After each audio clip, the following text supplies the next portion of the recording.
اب آتے ہیں ذرا تھوڑا سا اسپیسیفک کر کے بات کرتے ہیں تاکہ لوگوں کو یہ بھی سمجھ میں آئے بات۔ ایک تو ہلاکتوں کے ازمان میں ظاہر ہے اجمالی بات ہے، لیکن ساتھ ساتھ جو اسپیسیفیکیشن ہے وہ یہ ہے کہ سب سے پہلے میں سمجھنا چاہ رہا ہوں نوح علیہ السلام 950 برس تک آپ نے تبلیغ فرمائی۔ ہود علیہ السلام جن کی قوم کو قوم عاد کہا جاتا ہے، 200 فیٹس کے مطلب ان کے قد طاقت پر بڑا زام، ذرا ان کے بارے میں بتائیے کہ ہلاکتوں کے اسباب کیا بنے۔ بسم اللہ الرحمن الرحیم۔ بہت شکریہ جنید بھائی۔ جنید بھائی آپ نے انٹرو میں ایک بڑی خوبصورت بات کی تھی، یہ جتنی قوموں پر عذاب آئے ہیں، خواہ وہ نوح علیہ السلام کی قوم تھی یا آگے تک سلسلہ، آپ نے اسپیسیفکلی نوح علیہ السلام کی قوم کا تذکرہ چونکہ کر رہے تھے تو وہاں ایک جملہ ارشاد فرمایا، وہ ایک کی پوائنٹ ہے، وہ یہ ہے کہ نوح علیہ السلام کی قوم پر جو عذاب آیا وہ ان کے مطالبے پر آیا، مطالبے پر آیا۔ ٹھیک، یہ ایک ایسی بات ہے کہ اللہ تعالیٰ نے کسی بھی قوم پر عذاب اس وقت تک نازل ہی نہیں کیا جب تک اس قوم نے خود مطالبہ نہ کیا، لے آؤ عذاب، لے آؤ عذاب، یہ ان کا تھا، ایتنا بما تعدنا، جو وعدہ تم ہم سے کرتے ہو وہ لے کے آؤ۔ نوح علیہ السلام کی قوم، اب آپ اندازہ کریں کہ 950 سال تبلیغ فرمائی حضرت نوح علیہ السلام نے، اور قوم کا عالم یہ ہے کہ ایک دوسرے کو مضبوطی سے بتوں کے ساتھ چمٹنے کی وصیت کرتے رہتے ہیں۔ قالوا لا تذرن آلہتکم، اپنے معبودوں کو نہ چھوڑنا، ان کے ساتھ چمٹے رہو۔ وقالوا لا تذرن ودا ولا سواع ولا یغوث ویعوق ونسر،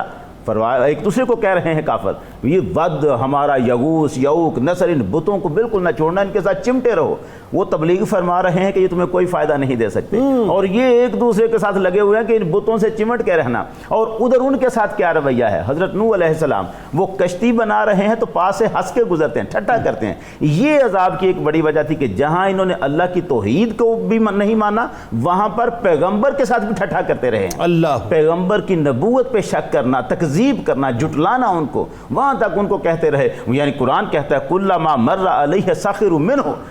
جب بھی وہ گزرتے تھے حضرت نوح علیہ السلام کے پاس سے جو کشتی بنا رہے تھے، دیکھ کے ٹٹا کرتے یہ کیا کر رہا ہے۔ اور حضرت نوح علیہ السلام کے ساتھ ان کا جو رویہ رہا ہے وہ آپ دیکھیں، قرآن کہتا ہے فقال الملأ الذین کفروا من قومہ، ان کی قوم کے جو کافر سردار تھے۔ اب اندازہ کریں، یہ ہمیشہ جو بڑے ہوتے ہیں نا اپنے آپ کو امیر سمجھنے والے اور بڑے جاگیردار قسم کے لوگ، ملأ الذین کفروا من قومہ ما نراک الا بشرا مثلنا، ہم نہیں دیکھتے تم ہمارے ہی تو جیسے ایک بشر ہو۔ یہ ایک رویہ ہے جو ہر قوم نے جو عذاب کا شکار ہوئی ہے اپنے نبی کے ساتھ رکھا ہے۔ پہلے نمبر پر کہ نبی کو اپنی مثل قرار دے دینا اور کہنا کہ ان کے کون سے اوصاف ہیں جو ہم سے بالا تر ہیں، ان کی تو رائے بھی بعض اوقات ہم سے نیچے رہ جاتی ہے۔ یعنی بعض اوقات تو یہ غلطی ماننے والوں کے اندر بھی دار آئی ہے کہ وہ بھی یہ سمجھتے ہیں کہ مثل ہم اس طرح سے ہیں کہ بعض معاملات میں، عبادت میں، علم میں نبی سے امتی بڑھ جاتے ہیں، یہاں تک بھی چلا جاتا ہے۔ اور کافر کا تو عالم ہی کیا ہے، وہ تو اس بات پہ پہلے نمبر پہ کھڑا ہے، ما نراک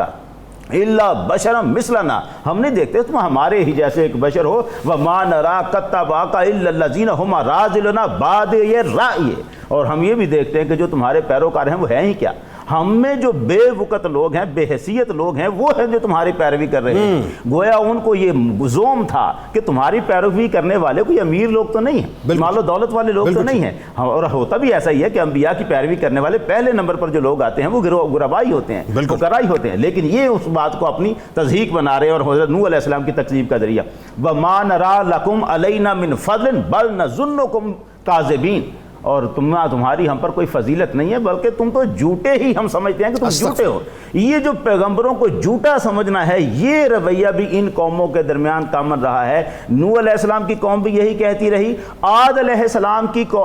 حضرت ہود علیہ السلام کی جو قوم ہے، قوم عاد، انہوں نے بھی یہی کہا ہے۔ وہ یہ کہہ رہے ہیں، یعنی انہوں نے بھی کہا قال الملأ الذین کفروا من قومہ انا لنراک فی سفاہۃ وانا لنظنک من الکاذبین، اے ہود ہم تو یہ دیکھتے ہیں کہ تم حماقت کر رہے ہو، اللہ، ہم حماقت میں تمہیں پڑا ہوا دیکھتے ہیں، اور ہم سمجھتے ہیں کہ تم جھوٹے ہو۔ اللہ، نبی اللہ کی توحید کا اعلان کر رہا ہے اور یہ اس کی بات کو ماننے کو تیار نہیں، جھوٹا کہتے ہیں۔ تکذیب انبیاء عذاب کا، ہلاکت کا بہترین بڑا سبب ہے، اللہ اس کے بعد اس قوم کو معاف نہیں کرتا، اللہ اس کے نبی کو جھوٹا قرار